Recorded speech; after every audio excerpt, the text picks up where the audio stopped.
Tamil எழுத்துக்களையோ Tamil வெப்சைட்டையோ Nokia, Sony எரிக்சனாக இருக்கட்டும், இல்லை வேறு எந்த ஒரு மொபைலாக இருக்கட்டும், ஆண்ட்ராய்டு மொபைலாக கூட இருக்கட்டும், அதில் உங்களால் பார்க்க முடியும். அதுக்கு உங்கள் மொபைலில் ஒபேரா மினி அப்படிங்கிற சாஃப்ட்வேர் கண்டிப்பாக இருக்கணும். அது இருந்தால் மட்டும்தான் உங்களால் தமிழ் ஃபாண்ட்டையோ தமிழ் வெப்சைட்டையோ பார்க்க முடியும். சரி, எப்படி அதுக்கேற்ற மாதிரி செட்டிங்கை சேஞ்ச் பண்ணுறது அப்படிங்கிறத இங்கே பார்க்கலாம். இதோ அதுக்கான வழிமுறை.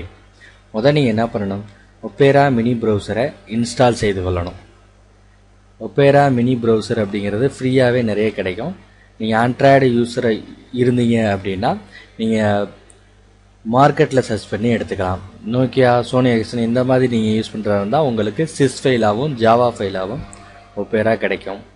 அதை நீங்கள் டவுன்லோடு செஞ்சுக்கலாம். சரி, டவுன்லோடு பண்ணியாச்சு. ஓப்பன் பண்ணும்போது அது இந்த மாதிரி உங்களோட மொபைலில் தெரியும். இப்போது சாஃப்ட்வேர் டவுன்லோட் பண்ணியாச்சு. அதில் என்ன செட்டிங்கை சேஞ்ச் பண்ணணும் அப்படிங்கிறத பார்க்கணும். நீங்கள் உங்களோட மொபைலில் அட்ரஸ் பார் இருக்கும் இல்லையா, எப்போவுமே வெப்சைட்டோட பேரை டைப் பண்ணுவீங்க இல்லையா, அந்த இடத்துல அந்த அட்ரஸ் பாரில் நீங்கள் இதை டைப் பண்ணணும். ஒபேரா செமிகாலன் வச்சு கான்ஃபிக் அப்படிங்கிற இந்த வார்த்தையை டைப் பண்ணி என்டர் அடிங்க. அப்போது இந்த மாதிரி ஒரு பெரிய விண்டோ ஓப்பன் ஆகும் உங்கள் மொபைலில். இந்த விண்டோ தான் அது.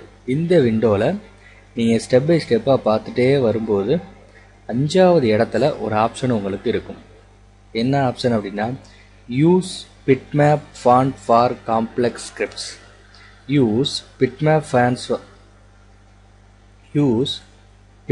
Fonts for complex scripts. இதுக்கு என்ன அர்த்தம் அப்படின்னா, ஒரு சிக்கலான வார்த்தைகளையோ சிக்கலான மொழியையோ சிக்கலான எழுத்துக்களையோ நீங்கள் இமேஜாக உங்களால் பார்க்க முடியும்.